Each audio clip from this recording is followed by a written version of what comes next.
What's up, everybody? It's Tigo from SGN, and UFC 229 is finally here. It's time for Khabib Nurmagomedov versus Conor McGregor. It's going to be one hell of a fight, and there's really only one word out there that I'm going to use to describe the way this fight's going to go down, and that word is torture, because let's just be honest right now.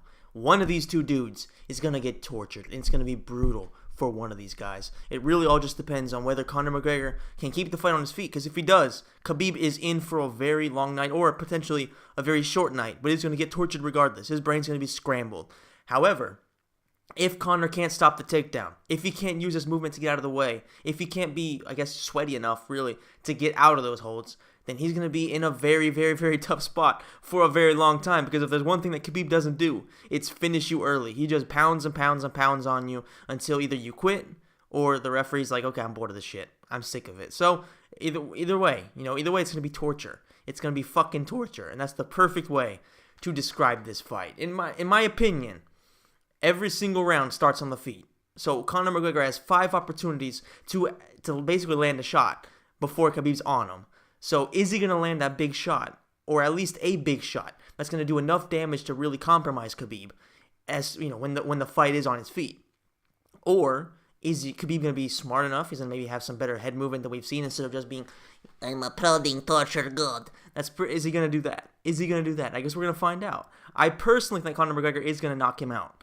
Now, I'm biased. I am extremely biased. I do have something coming in here. I will put a picture later on social media of what I did order.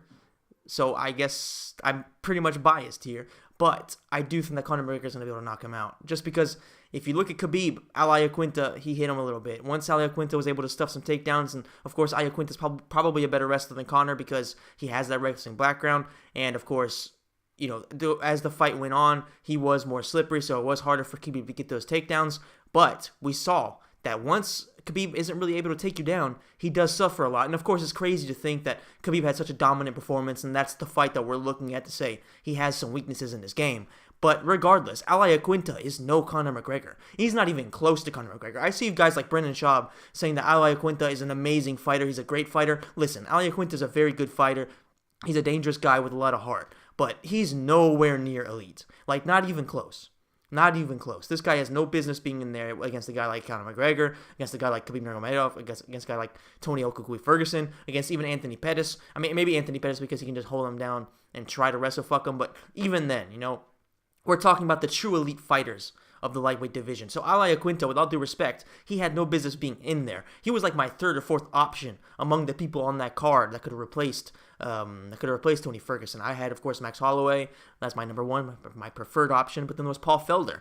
I would love to see Paul Felder in there, but no, they went with Al Iaquinta. And I mean, it was kind of just going to happen because Al is just not that good a striker. He's okay. He has heavy hands.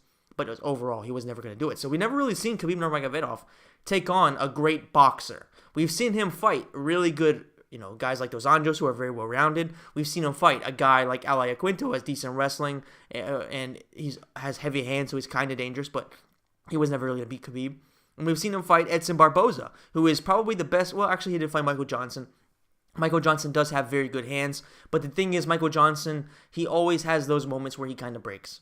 And I think that immediately after landing those big shots on Khabib in the first minute, where we really saw that Khabib can get cracked. And when he does get cracked, he kind of stumbles a little bit. However, he did recover very fast. He did do a great job of getting on top of Michael Johnson. And from that moment forward, Michael Johnson was basically done. He had nothing to do in that fight. He just got tortured the entire time. And once again, torture comes into play. So I just figure, Conor McGregor, he probably has better wrestling defense than Michael Johnson. Does he have better defense than Edson Barboza? That's a difficult thing because Edson Barboza is also a very, very good athlete. He's very physical. He's very explosive. But the difference between Conor and Edson Barboza is that their ranges are very different. So it's not like, Edson Barboza has these amazing hands. He has decent hands, but what he's really, really good at is kicking.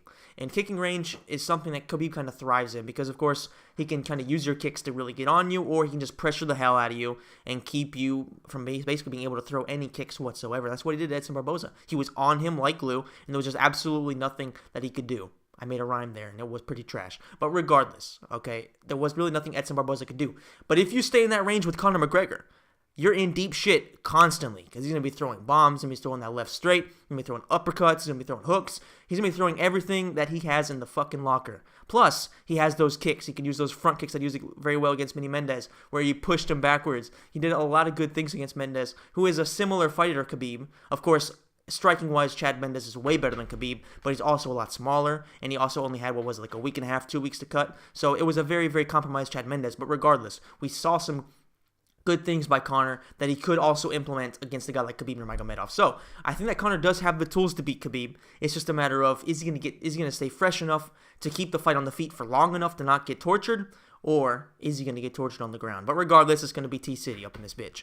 So if you guys enjoyed this video, let me know in the comments section down below. And also let me know by hitting the like button, share this video, hit the notification bell, and most certainly, let me know in the comment section down below who you think's going to win this fight. Do you have Conor McGregor, or do you have Khabib Nurmagomedov, the torture god? Let me know in the comment section down below, guys. As always, big shout out to all my subscribers. Thank you so much for watching this video, and I'll see you in the next one.